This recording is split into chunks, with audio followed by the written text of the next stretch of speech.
फेवाताल किनार वरपरका अवैध संरचना भत्काउन सर्वोच्च अदालतको आदेश। 1200 रोपनीका 493 संरचना अवैध ठहर। सत्तारूढ 3 दल र नेत्रविक्रम चन्द नेतृत्वको पार्टी मिलेर समाजवादी मोर्चा घोषणा। आफूहरूको मोर्चावादीबाट नडराउन नेताहरूको आग्रह। पूर्वी पहाडी जिल्लामा बाढी र पहिरोको विटण्डा। ताप्लेजुङ, सङ्खुवासभा र 5 थरमा बेपत्ता भएका 27 जनाको खोजी जारी। चीन र अमेरिका बीच तीव्र प्रतिस्पर्धालाई स्थिर बनाउँदै तनाव कम गर्ने सहमति। र असोज पहिलो साता चीनमा हुने एसियाडका लागि नेपालको तयारी अघि बढ्दै अर्को महिनाबाट क्लोज क्याम्प सुरु हुने। नमस्कार, कान्तिपुर डायरीका साथमा साथी खिलनाथ र सूरज। समाचार अब विस्तारमा। सर्वोच्च अदालतले फेवाताल किनार वरपरका अवैध संरचना भत्काउन संघीय सरकार, पोखरा महानगर र सम्बन्धित सबै निकायका नाममा आदेश जारी गरेको छ। फेवा किनारादेखि 65 मिटरसम्म 1200 रोपनी जग्गा अतिक्रमण गरेर बनाइएका कम्तीमा 493 स्थायी तथा अस्थायी संरचना भत्काउनु पर्नेछ। 2030 सालमै मापदण्ड मिचेर बनाइएका सबै संरचना भत्काउन सर्वोच्चले 2075 वैशाख 16 मा आदेश दिए पनि कार्यान्वयन भएको थिएन। आदेश कार्यान्वयन गर्नुको सट्टा 2078 चैत्र 16 मा तत्कालीन मेयर मानबहादुर जीसी नेतृत्वको महानगर कार्यपालिका बोर्डले फेवाको मापदण्ड नै 65 मिटरबाट घटाएर 30 मिटरमा झारिदिएको थियो। तर न्यायाधीशहरू कुमार रेग्मी र हरिप्रसाद भुइँयालको संयुक्त इजलासले किनारदेखि 65 मिटर परसम्मको फेवाकै क्षेत्र कायम गर्दै त्यो भित्र बनेका सबै संरचनालाई अवैध ठहर गरेको छ। त्यस्ता संरचना हटाउन पनि सर्वोच्चले भनेको छ। पोखरा महानगरले 2076 मा तयार पारेको प्रतिवेदनमा 65 मिटर मापदण्ड लागू गर्दा 493 स्थायी तथा अस्थायी संरचना भत्काउनु पर्नेछ। ताल वरिपरि 65 मिटर भित्र 1200 रोपनी जग्गा अहिले व्यक्तिको नाममा छ। महानगरको अध्ययन टोलीले जग्गाको मूल्य मालपोतको मूल्याङ्कन अनुसार 10 अर्ब र चलन चल्तीको दर अनुसार 40 अर्ब रुपियाँ भन्दा बढी पर्ने जनाएको छ। 2076 यता पनि संरचना थपिएका छन् जसको अध्ययन भएको छैन। यद्यपि सर्वोच्चले 2075 कै आदेशमा पनि ताल किनारको 65 मिटर भित्र भौतिक संरचना बनाउन नपाउने गरी निर्देशनात्मक आदेश दिएको थियो। अधिवक्ता खगेन्द्र सुवेदीले वाटरफ्रन्ट रिसोर्ट प्रणालीका सञ्चालक कर्ण साक्य तथा उनलाई फेवाताल मिचेर रिसोर्ट बनाउन अनुमति दिने कम्पनी कार्यालय, घरेलु उद्योग तथा पोखरा पर्यटन कार्यालय र पर्यटन मन्त्रालय विरुद्ध 2068 असार 23 मा रिट दायर गरेका थिए। त्यसपछि 53 पटक इजलासमा चढेको उक्त रिटमा 2075 वैशाख 16 मा सुनवाई गर्दै न्यायाधीशहरू सपना मल्ल प्रधान र ओम प्रकाश मिश्रको इजलासले प्राकृतिक सम्पदा फेवाताल संरक्षणमा सङ्घ, प्रदेश र स्थानीय तीनै सरकारको अलग अलग तथा संयुक्त जिम्मेवारी रहेको उल्लेख गर्दै अतिक्रमित घटरा हटाउन आदेश गरेको थियो।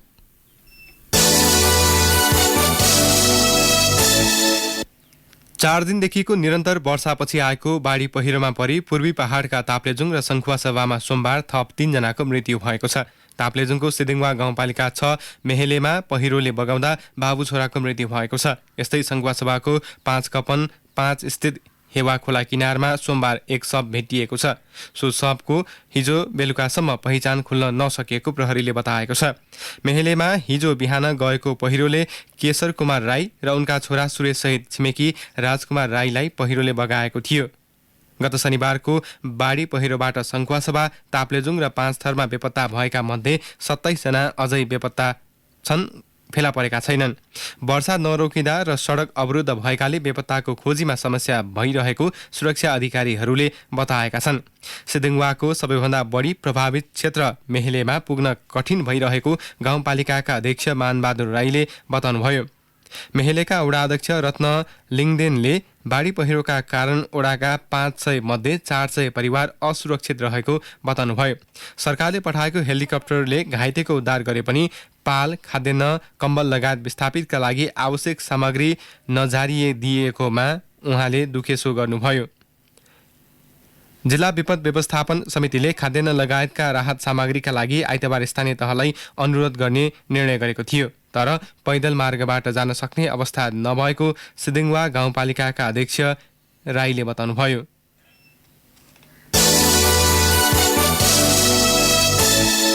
प्रधानमन्त्री पुष्पकमल दाहालले बाढी पीडितका लागि युद्ध स्तरमा राहत र उद्धारको काम अघि बढाउने बताउनु भएको छ। बाढी र पहिरो प्रभावित क्षेत्रको अवलोकन गर्दै प्रधानमन्त्री दाहालले सङ्खुवासभा, ताप्लेजुङ र 5 थरमा ठूलो क्षति पुगेको बताउनुभयो। उहाँले उद्धार र राहतको काममा कुनै कसर बाँकी नराख्ने पनि उल्लेख गर्नुभयो। प्रधानमन्त्री दाहालले बाढी र पहिरो प्रभावित विस्थापितलाई पुनर्स्थापना गर्ने, घरबार विहीनको तत्काल स्थानान्तरण र आवासको व्यवस्था मिलाउने पनि बताउनुभयो। क्षति निकै ठुलो छ र सरकार र यस अन्तर्गतका निकायहरू तदारुकताका साथ तत्काल उद्धार खोजी कार्यमा, त्यसपछि स्थानान्तरण पुनर्स्थापनाको कार्यमा र पुलहरू भत्किएको छ तुरुन्तै त्यसलाई जोड्नको निम्ति बेली ब्रिजहरूको व्यवस्था गरेर छिटोभन्दा छिटो सम्पर्क सम्बन्धलाई अगाडि बढाउने कुरा, यी कुरामा सरकारको ध्यान छ। तीनवटै जिल्लामा भएको क्षतिको विवरण हेरेर सरकारले नयाँ कार्यक्रम ल्याउने प्रधानमन्त्री दाहालको भनाइ छ। यसैबीच प्रधानमन्त्री दाहालले उद्धार राहतसँगै बेपत्ता भएकाको खोजीका लागि जिल्लाका सबै सरकारी संयन्त्रलाई निर्देशन दिनुभएको छ।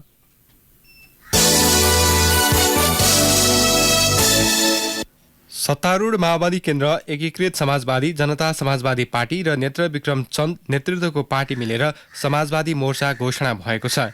हिंसात्मक गतिविधि त्याग्दै शान्तिपूर्ण राजनीतिमा आएको चन्द नेतृत्वको पार्टी अन्ततः समाजवादी दलसँगको मोर्चामा आबद्ध भएको छ। काठमाडौँमा हिजो मोर्चा घोषणा सभामा ती दलका नेताहरूले आफूहरूको मोर्चाबन्दीबाट नडराउन अन्य दललाई आग्रह गरेका छन्। एक सामग्री।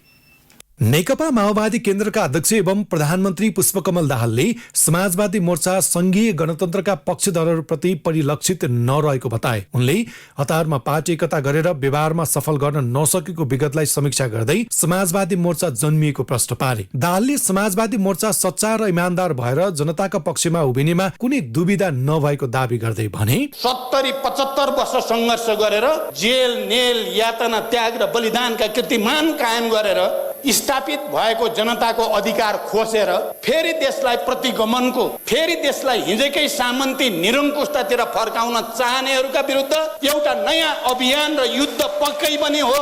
तिनीहरूलाई चुनौती पक्कै पनि हो। प्रधानमन्त्री दाहालले लोकतान्त्रिक आन्दोलनमा शरीक भएका परिवर्तनकारी शक्ति र दलहरूलाई मोर्चामा आउन आह्वान गर्दै लोकतन्त्रबाट प्राप्त उपलब्धिलाई संस्थागत गर्न सबै एकजुट हुन आग्रह समेत गरे। संविधान सभाबाट संघीय लोकतान्त्रिक गणतन्त्रको संविधान बनाउने पक्षमा कुनै न कुनै रूपले भूमिका खेलेका सबै शक्तिहरूलाई आउनुहोस्, हातेमालो गरौँ र यो देशलाई फेरि अराजकताको, निरङ्कुशताको, सामन्त्यवादको अँध्यारोतिर लान चाहने विचार प्रवृत्ति र शक्तिका विरुद्ध सङ्घर्षको मैदानमा अगाडि बढौँ भन्न चाहन्छु।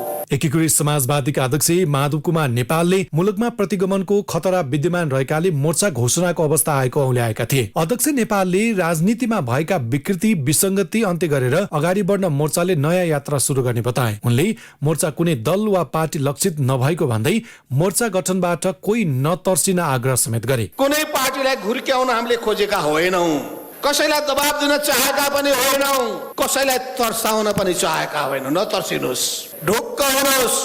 तिनै तर्सिन्छन् जो प्रगतिको पक्षमा छैन, तिनै तर्सिन्छन् जो अग्रगमनको पक्षमा छैन, तिनै तर्सिन्छन् जो समाजलाई आमूल परिवर्तन गर्नुपर्छ भने मान्यताको पक्षमा छैन। अरू सबै आनन्दले सुते हुन्छ, निदाय हुन्छ, ढुक्कसँग बसे हुन्छ। अर्को सत्तारूढ दल जनता समाजवादी पार्टी जसपाका अध्यक्ष उपेन्द्र यादवले प्रगतिशील शक्तिहरू एकताबद्ध हुँदा लोकतन्त्र थप बलियो भएको बताए। उनले परिवर्तनलाई अगाडि बढाउन समाजवादी मोर्चा गठन भएको भन्दै राजनीतिक आन्दोलनबाट प्राप्त उपलब्धि जोगाउनका लागि मोर्चाले सङ्घर्ष गर्ने बताए। हामी देशको जनताको हितका लागि, मुलुकमा अग्रमण परिवर्तनका लागि सहकार्य परस्पर सहयोगका आधारमा अगाडि बढ्छौँ।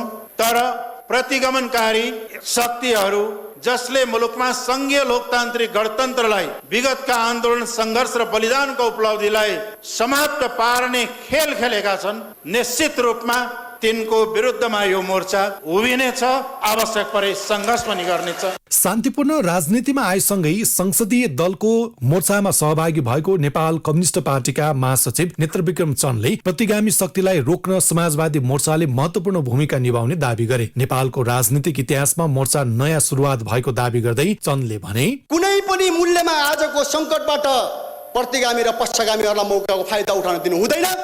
कुनै पनि स्थितिमा हाम्रो देशमाथि आँखा लगाउने साम्राज्यवादी दृष्टिलाई कुनै पनि स्थितिमा स्वीकार गर्न सकिँदैन। नेपालको स्वाधीनता र नेपाली जनताको अधिकारको लागि एउटा नयाँ सङ्घर्ष लडाई अगाडि बढाउनु पर्छ भन्ने सोचका साथमा हामीले एउटा नयाँ अगाडि ल्याएका छौँ, समाज मोर्चा नेपाल। यो नेपाली राजनीतिको एउटा नयाँ मोड हो, नयाँ प्रयोग हो यो। त्यस्तै एकीकृत समाजवादी पार्टीका वरिष्ठ नेता झलनाथ खनालले बदलिदो राजनीतिक परिस्थितिलाई वामपन्थी शक्तिहरूले परास्त गर्ने बताए। उनले समाजवादी मोर्चा सच्चा समाज र जनताप्रति उत्तरदायी हुने भन्दै मोर्चालाई सत्ता र शक्तिका लागि प्रयोग नगर्न सुझाए। म चारै दलका नेताहरूलाई आग्रह गर्न चाहन्छु, यो मोर्चा खालि सत्तालाई टिकाउने मोर्चा मात्रै नबनोस्, यो मोर्चा साँचो अर्थमा आमूल परिवर्तनको मोर्चा बनोस्, यो मोर्चा सम्पूर्ण वामपन्थीहरूलाई एकताबद्ध गर्ने मोर्चा बनोस्। लामो समयको रस्साकसीपछि घोषणा भएको समाजवादी मोर्चाले 15 बुँदे प्रतिबद्धता सार्वजनिक गरेको छ। मुख्य गरी संहिता, लोकतन्त्र, सुशासन, समृद्धि र सामाजिक आर्थिक न्याय सहितको नेपाली विशेषताको समाजवादको स्थापना गर्ने उद्देश्य राखेको मोर्चाको नेतृत्व नेताहरूले आलो पालो गर्नेछन्। शीर्ष नेताहरू रहने संयोजन समिति र प्रत्येक राजनीतिक दलबाट प्रतिनिधित्व हुने गरी सचिवालय बन्नेछ, जसले समाजवादी मोर्चाका आगामी गतिविधिलाई अगाडि बढाउनेछ। यसो त समाजवादी मोर्चाको संसदीय अङ्क गणितमा 54 सिट हुन आएको छ, जसमा माओवादी केन्द्रका 32, जसपाका 12 र एकीकृत समाजवादीका 10 सिट रहनेछन्। रेडियो कान्तिपुरका लागि सन्तोष गन्धर्व।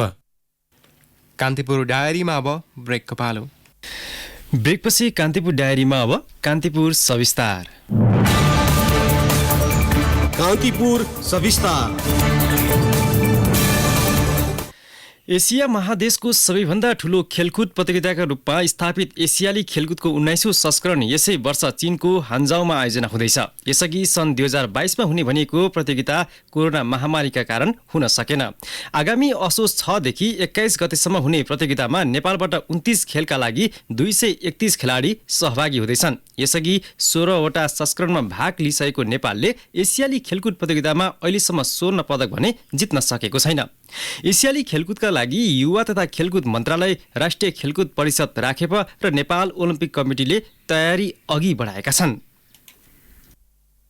एसियाली खेलकुद महासंघले प्रत्येक 4-4 वर्षमा आयोजना गर्दै आएको एसियाली खेलकुद प्रतियोगिताको 19औं संस्करण चीनले आयोजना गर्न लागेको हो। आगामी असोजमा चीनको हान्जाओमा हुने प्रतियोगितामा 45 राष्ट्रका करिब 5054 खेलाडीले सहभागिता जनाउँदैछन्। यसअघि सन् 2018मा भएको 18औं संस्करणमा 47 राष्ट्र सहभागी थिए। नेपाल सन् 1954 र 1962मा बाहेक 16वटा संस्करणमा सहभागी भइसकेको छ। सन् 1951मा भारतको नयाँ दिल्लीमा आयोजना भएको पहिलो संस्करणमा पनि नेपाल सहभागी थियो। प्रतियोगिताका लागि नेपालले तयारी सुरु गरिसकेको छ। अधिकांश खेल संघले एसियाली खेलकुदका लागि खेलाडी छनौट गरिसकेका छन्। एसियाली खेलकुद प्रतियोगितामा समग्रमा 41 खेल समावेश गरिएको र 3को 483 स्पर्धामा प्रतिस्पर्धा हुनेछ। 41 मध्ये 29 वटा खेलमा नेपाल सहभागी हुँदैछ। 29 खेलका लागि नेपालबाट 109 पुरुष तथा 122 महिला गरी समग्रमा 231 खेलाडीले सहभागिता जनाउने नेपाल ओलम्पिक कमिटीले जनाएको छ।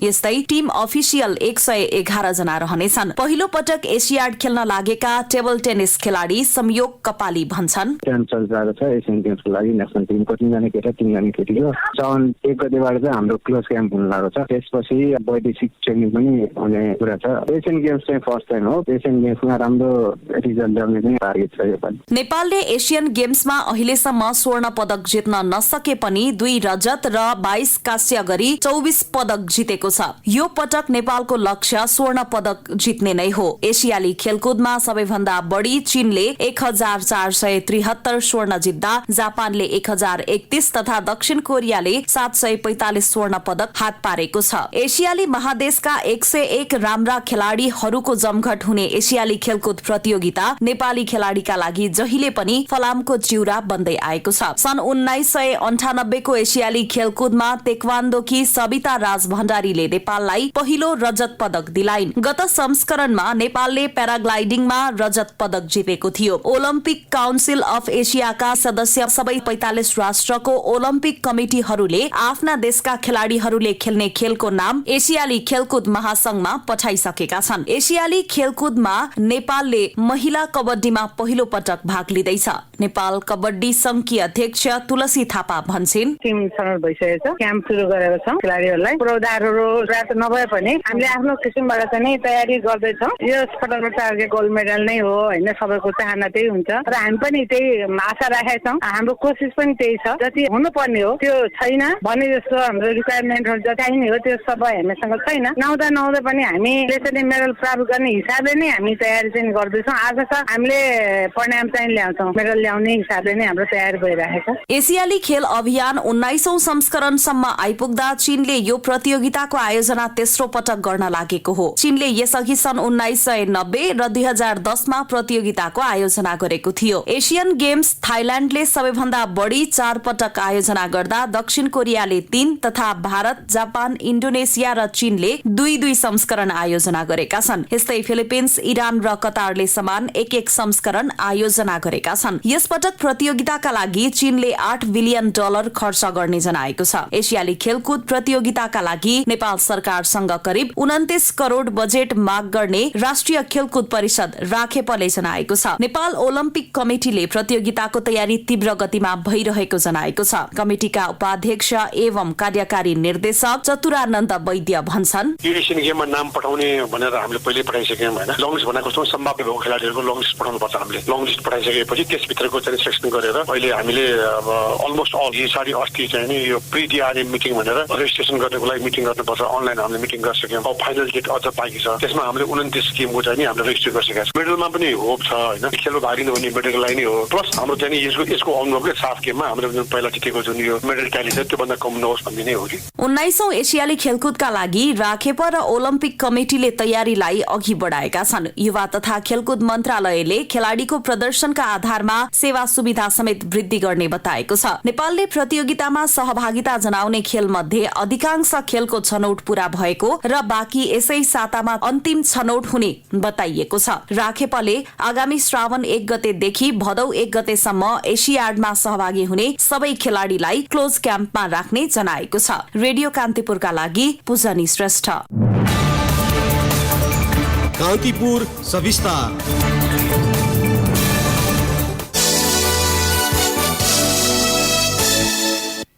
पाटन उच्च अदालतले काठमाडौँ महानगरपालिका र उच्च शिक्षालय तथा माध्यमिक विद्यालय संघ हिसानलाई भोलि बुधबार छलफलका लागि बोलाएको छ। महानगरले जेठ 32 गते भ्रिकुटी मण्डपमा जारी शैक्षिक मेला रोकेपछि हिसानले अन्तरिम आदेश माग गर्दै अदालतमा रिट निवेदन दिएको थियो।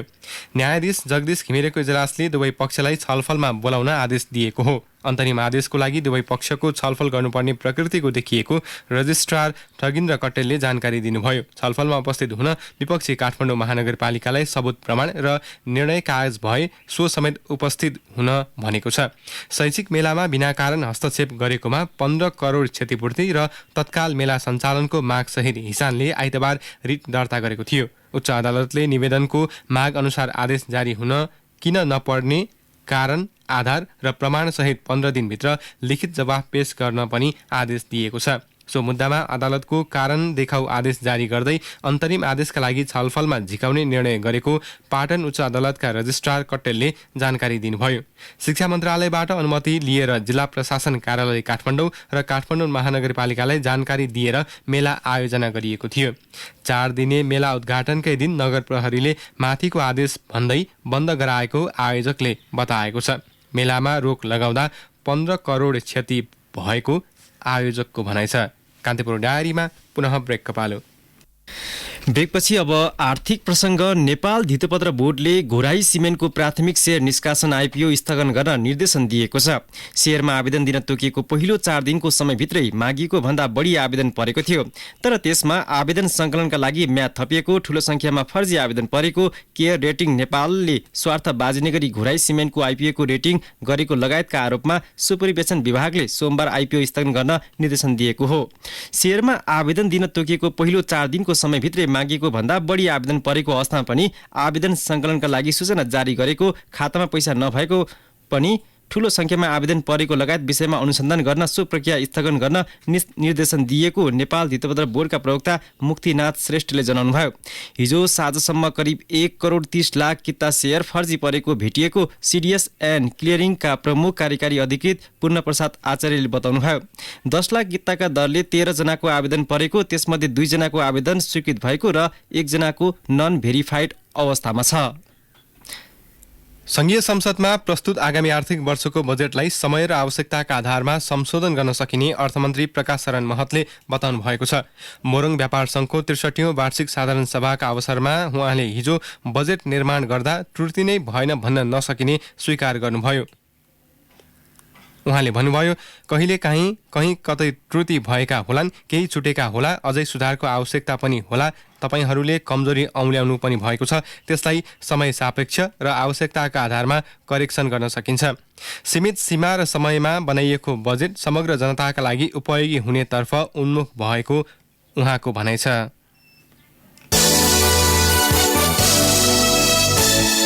अब अन्तर्राष्ट्रिय प्रसङ्ग। चीन र अमेरिकाले तीव्र प्रतिस्पर्धालाई स्थिर बनाउँदै तनाव कम गर्ने सहमति गरेका छन्। अमेरिकाका विदेश मन्त्री एन्टोनी ब्लिङ्केनको चीन भ्रमणका क्रममा चिनिया राष्ट्रपति सी जिनपिङसँगको भेटका क्रममा सो सहमति भएको हो। चिनिया राष्ट्रपतिसँगको भेटका क्रममा विश्वका दुई ठूला अर्थतन्त्रले विश्वलाई नै अशान्त बनाउने वार्तामा निष्कर्ष निकालिएको हो। दुई मुलुकबीचको सैन्य सम्वादलाई पुनः सुरु गर्ने अमेरिकी प्रस्ताव चीनले अस्वीकार गरेको छ। अमेरिकी प्रतिबन्धका कारण संवाद सम्भव नहुने चीनले अडान लिएको छ। राष्ट्रपति सी र विदेश मन्त्री ब्लिङ्केन बीच रुस युक्रेन युद्ध, अमेरिकाको ताइवान सम्बन्ध, उत्तर कोरिया, चीनको मानव अधिकार हननका घटना जस्ता सबै विषयमा छलफल भएको अमेरिकी विदेश मन्त्रालयले दावी गरेको छ। कुनै ब्रेक थ्रु सहमति नभए पनि चिनिया राष्ट्रपतिले सम्बन्ध सही दिशामा अघि बढिरहेको बताउनु भएको छ। विदेश मन्त्री ब्लिङ्केनले ताइवानको स्वतन्त्रताको पक्षमा अमेरिका नरहे पनि आर्थिक रूपमा ताइपाईसँगको सम्बन्ध कायम रहने बताउनु भएको थियो।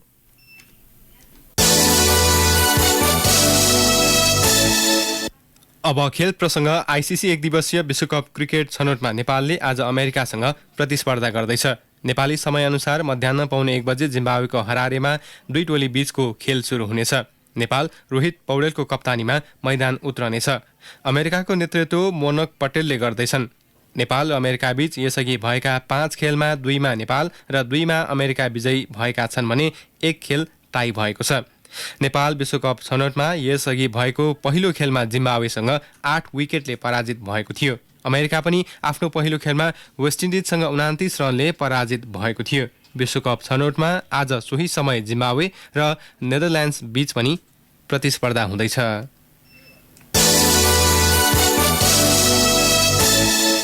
अब मौसम सम्बन्धी जानकारी। मुलुकका केही स्थानमा मेघ गर्जन चट्याङसहित हल्कादेखि मध्यम वर्षाको सम्भावना रहेको जल तथा मौसम विज्ञान विभागले जनाएको छ। हाल कोशी, बागमती, गण्डकी र लुम्बिनी प्रदेशमा आंशिकदेखि पहाडी भूभागको केही स्थानहरूमा मेघ गर्जन चट्याङसहित हल्कादेखि मध्यम वर्षा भइरहेको छ। केही बेर अघि 21 डिग्री सेल्सियस मापन गरिएको काठमाडौँ उपत्यकाको अधिकतम तापक्रम आज 32 डिग्री सेल्सियससम्म पुग्नेछ। सूर्योदय बिहान 5:09 भयो भने सूर्यास्त साँझ 7:02 हुनेछ। अन्त्यमा प्रमुख प्रसङ्ग पुनः एकपटक। फेवाताल किनार वरपरका अवैध संरचना भत्काउन सर्वोच्च अदालतको आदेश। 1200 रोपनीका 493 संरचना अवैध ठहर। सत्तारूढ 3 दल र नेत्र विक्रमचन्द नेतृत्वको पार्टी मिलेर समाजवादी मोर्चा घोषणा। आफूहरूको मोर्चाबन्दीबाट नडराउन नेताहरूको आग्रह। पूर्वी पहाडी जिल्लामा बाढी र पहिरोको बिटण्डा। ताप्लेजुङ, सङ्खुवासभा र 5 थरमा बेपत्ता भएका 27 जनाको खोजी जारी। चीन र अमेरिका बीच तीव्र प्रतिस्पर्धालाई स्थिर बनाउँदै तनाव कम गर्ने सहमति। र असोज पहिलो साता चीनमा हुने एसियाडका लागि नेपालको तयारी अघि बढ्दै अर्को महिनाबाट क्लोज क्याम्प सुरु हुने। अवश्य यिनै प्रसङ्गसँगै कान्तिपुर डायरीको यो बुलेटिन अहिलेलाई यहीँ सकिन्छ। खिलनाथ र सुरज बिदा हुन्छौँ। नमस्कार।